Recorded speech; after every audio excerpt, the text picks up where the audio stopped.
APSC কেলেংকাৰীক লৈ এতিয়া নিজৰ মাজতে ভাগ ভাগ হৈছে বিজেপি দলৰ মঙলদৈৰ বিধায়ক গুৰুজ্যোতি দাসৰ পত্নীসহ 5জন আত্মীয় APSCৰ চাকৰিয়াল। বক্ৰপথৰে টকা দি চাকৰি কিনাৰ অভিযোগ গুৰুজ্যোতি দাসৰ পত্নী লীনা দাস, চাৰি খুলখালী নিৰ্মালী দাস, শিখাৰাণী দাস, ভাৰ্গৱমণি দাস আৰু মণিদীপ দাসৰ বিৰুদ্ধে। ছ'চিয়েল মিডিয়াত APS ভাৰ্গৱমণি দাসৰ ইংৰাজী ভাষা জ্ঞানৰ নমুনা প্ৰকাশ পোৱাত সন্দেহৰ আৱৰ্তলৈ সোমাইছিল গুৰুজ্যোতি দাসৰ 5 আত্মীয়ৰ চাকৰি পোৱাৰ যোগ্যতা। শেহতীয়াকৈ বিজেপিৰ দুগৰাকীকৈ জ্যেষ্ঠ নেতা ক্ৰমে প্ৰাক্তন সাংসদ ৰমেন ডেকা আৰু বিধায়ক অতুল বৰাই এই সন্দৰ্ভত বিধায়ক গুৰুজ্যোতি দাসৰ 5 আত্মীয়ক কিয় তদন্তৰ আওতালৈ অনা হোৱা নাই বুলি প্ৰশ্ন আনিছে। এই পৰিয়ালৰ ব্যক্তি এজনে ইংৰাজীত ভালকে এটা তেওঁ পোষ্ট কৰিব নোৱাৰে। বহুত লোক বাহিৰত আছে। মানে একে ঘৰতে 4জন 5জন কেনেকৈ পালে সেই প্ৰশ্নটো গোটেই সমগ্ৰ বিশ্বই কৰিব। সেইটো কথাটো এইটো সৰু সুৰা কথা নহয়।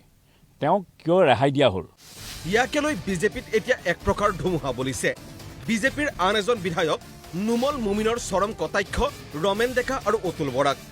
গুৰুজ্যোতি দাসৰ আত্মীয়ৰ বিৰুদ্ধে মুখ খোলা জ্যেষ্ঠ নেতাদ্বয়ৰ বিৰুদ্ধে সস্তীয়া ৰাজনীতিৰ অভিযোগ নুমল মুমিনৰ। মন্ত্ৰীসভা সম্প্ৰসাৰণৰ পূৰ্বে নিজৰ দাম বৃদ্ধিৰ বাবে এনে মন্তব্য কৰা বুলি অতুল বৰাক তুচ্ছ তাচ্ছিল্য নুমল মুমিনৰ।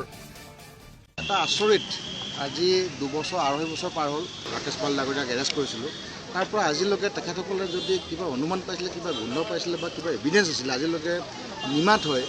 এতিয়া মন্ত্ৰী সভাৰ এক্সপানশ্যনৰ আগে আগে তেনেধৰণৰ কথাবিলাক কোৱাটো এটা ৰহস্যজনক। পিছে এই কথাৰ কটাকটিৰ পৰিণাম কি হ'বগৈ সেয়াহে লক্ষণীয় হ'ব। খেৰণীৰ পৰা কনক দেউৰীৰ সহযোগত কেমেৰা পাৰ্চন আকাশৰ সৈতে সাজাদুল ৰাণা হুছেইনৰ ৰিপৰ্ট, প্ৰতিদিন টাইম।